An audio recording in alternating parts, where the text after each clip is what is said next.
జై శ్రీరామ్ అండి. ఇప్పుడు మనం భగవద్గీత 10వ అధ్యాయం విభూతి యోగంలోని 37వ శ్లోకాన్ని నేర్చుకుందాం.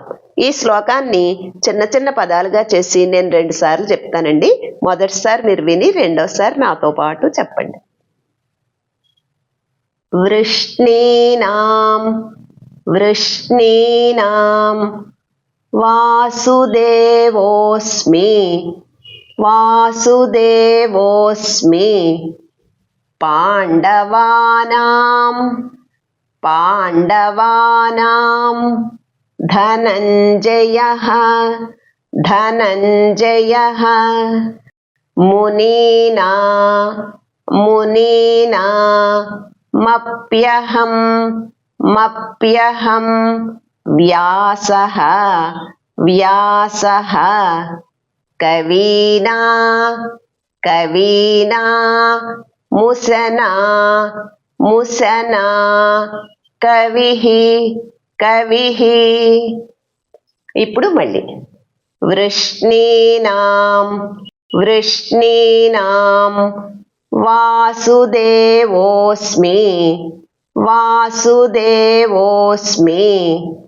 పాండవానాం పాండవానాం ధనంజయః ధనంజయః మునీనా మునీనా మప్యహం మప్యహం వ్యాసః వ్యాసః కవీనా కవీనా ముసనా ముసనా కవిః కవిః.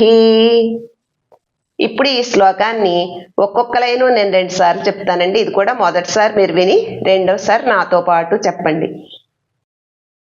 వృష్ణీనాం వాసుదేవోస్మి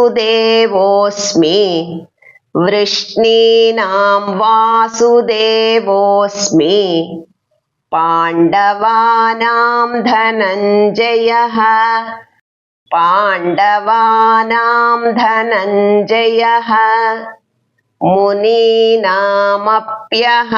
వ్యాసః మునీనామప్యహం వ్యాసః కవీనాముసనా కవిః కవీనాముసనా కవిః. ఇప్పుడు మళ్ళీ వృష్ణీనాం వాసుదేవోస్మి వృష్ణీనాం వాసుదేవోస్మి పాండవానాం ధనంజయః పాండవానాం ధనంజయః మునీనామప్యహం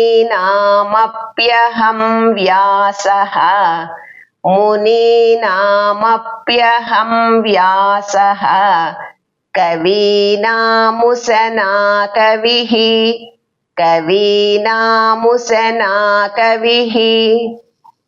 ఇప్పుడు ఈ శ్లోకాన్ని నేను 3 సార్లు చెప్తానండి. మీరు కూడా నాతో పాటు చెప్పండి.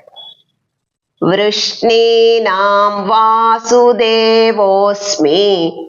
పాండవానాం ధనంజయః మునీనామప్యహం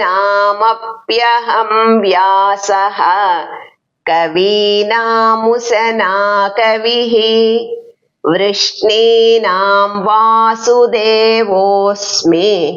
పాండవానాం ధనంజయః మునీనామప్యహం వ్యాసః కవీనాముసనా కవిః. వృష్ణీనాం వాసుదేవోస్మి పాండవానాం ధనంజయః మునీనామప్యహం వ్యాసః కవీనాముసనా కవిః. జై శ్రీరామ్. హరే రామ